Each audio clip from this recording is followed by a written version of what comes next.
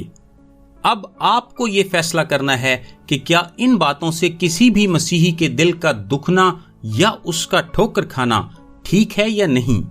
اور یقین کریں بعض مسیحی اس حد تک سادہ ہیں کہ ان کو آس پاس سے سن سن کر یہ باتیں سچ لگنا شروع ہو جاتی ہیں، اور جب چند لوگ گوشت اور بھائی چارے کے نام پر ان رسومات میں شامل ہوتے ہیں تو ہم ان مسیحیوں کے ایمان کو کتنا نقصان پہنچاتے ہیں یہ آپ شاید اندازہ نہیں کر سکتے۔ دوسری بات یہ ہے کہ قربانی ان کی خاص مذہبی رسم ہے، اور پہلا کرنتھیوں 10:18 آیت میں لکھا ہے، کیا قربانی کا گوشت کھانے والے قربان گاہ کے شریک نہیں؟ یعنی جو لوگ بتوں کی قربانی میں شریک ہوتے تھے وہ ان کے ایمان میں شریک ہوتے تھے اور ان تمام رسومات کی توثیق کرتے تھے۔ اسی طرح جو لوگ آج قربانی میں شریک ہوتے ہیں وہ ان تمام عقائد میں شریک ہوتے ہیں جو ان لوگوں کے ہیں، ان کے اپنے مذہب کے حوالے سے ان کا جو بھی عقیدہ ہو، یہ ہمارا موضوع نہیں، لیکن مسیح اور بائبل کی سچائی کو لے کر جو ان کا عقیدہ ہے وہ میں نے پہلے ہی بیان کر دیا ہے، اور خاص طور پر یسوع کی ذات کو لے کر جو ان کے عقائد ہیں وہ بائبل کے مطابق نہیں ہیں۔ وہ یسوع کو نہ تو خدا کا بیٹا مانتے ہیں، نہ نجات دہندہ، اور نہ ہی نبی سے زیادہ اس کو اہمیت دیتے ہیں۔ سو جب آپ قربانی میں شریک ہوں گے تو ان تمام عقائد کی بھی توثیق کریں گے جو وہ آپ کے بارے میں رکھتے ہیں۔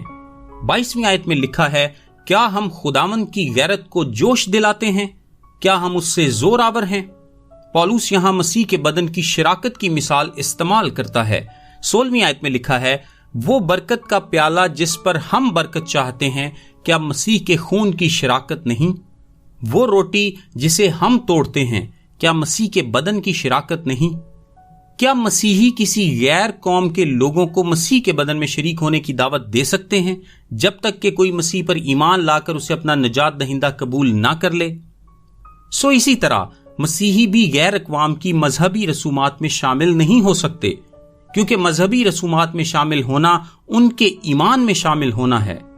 اور یاد رکھیں پہلا پطرس 2:16 آیت میں لکھا ہے، اور اپنے آپ کو آزاد جانو، مگر اس آزادی کو بدی کا پردہ نہ بناؤ، بلکہ اپنے آپ کو خدا کے بندے جانو۔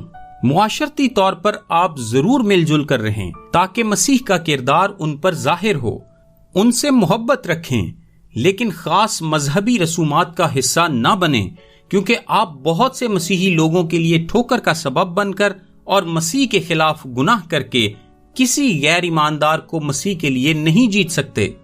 اس سارے مسئلے کو آپ کے لیے مزید آسان بنا دیا گیا ہے۔ معروف اسلامی مذہبی اسکالرز اور ایک بہت بڑے فقہ کا کہنا ہے کہ قربانی خاص اسلامی رسم ہے اور غیر مسلم کو اس کا گوشت دینا حرام یا ناجائز ہے۔